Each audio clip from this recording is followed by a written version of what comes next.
আসসালামু আলাইকুম প্রিয় কৃষক ভাই বোনেরা, বাংলাদেশ বেতারের কৃষি বিষয়ক কার্যক্রমের আবহাওয়া বার্তায় আপনাদের সকলকে জানাচ্ছি স্বাগতম। অনুষ্ঠানের এই পর্যায়ে আপনাদের সাথে রয়েছি আমি শাহেদ মাহমুদ এবং আমি ইফাত মারজানা মাহদিয়াত খান। বাংলাদেশ কৃষি আবহাওয়া তথ্য সেবা বামেস অনুযায়ী আগামী সপ্তাহে দেশের অধিকাংশ এলাকায় বর্ষাকালীন আবহাওয়া বিরাজ করবে। দেশের বিভিন্ন অঞ্চলে হালকা থেকে মাঝারি এবং কোথাও কোথাও মাঝারি থেকে ভারী বৃষ্টিপাত হতে পারে। বামিসের পূর্বাভাস অনুযায়ী সিলেট, ময়মনসিংহ ও চট্টগ্রাম বিভাগে ভারী থেকে অতি ভারী বৃষ্টিপাত হতে পারে। অন্যদিকে রাজশাহী ও খুলনা অঞ্চলের তাপমাত্রা স্বাভাবিকের থেকে কিছুটা বেশি থাকতে পারে। এছাড়াও কিছু কিছু সময় বজ্রসহ বৃষ্টির সম্ভাবনা রয়েছে। ঢাকা ও বরিশাল বিভাগে মেঘলা আকাশের সঙ্গে থেমে থেমে বৃষ্টিপাত হতে পারে। রংপুর বিভাগের বিভিন্ন অঞ্চলে বজ্রসহ ভারী বৃষ্টিপাতের সম্ভাবনা রয়েছে। এছাড়াও রাজশাহী ও খুলনা বিভাগে গরম ও আর্দ্র আবহাওয়ার পাশাপাশি বিচ্ছিন্নভাবে বৃষ্টি হতে পারে। বর্তমানে আমন ধানের বীজ তলা এবং তা রোপণের জন্য উপযুক্ত সময়।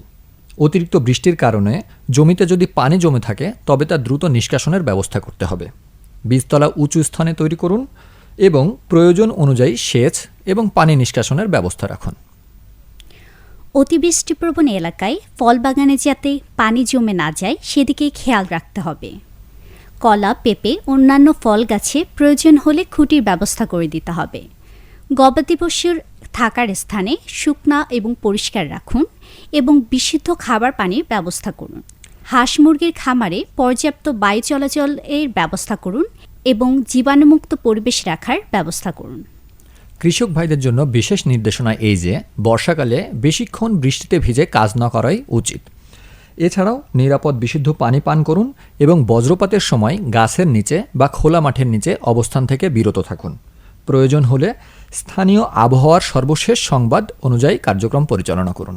প্রিয় কৃষক ভাই বোনেরা, আবহাওয়ার সর্বশেষ বার্তা অনুযায়ী কৃষি কার্যক্রম পরিচালনা করুন।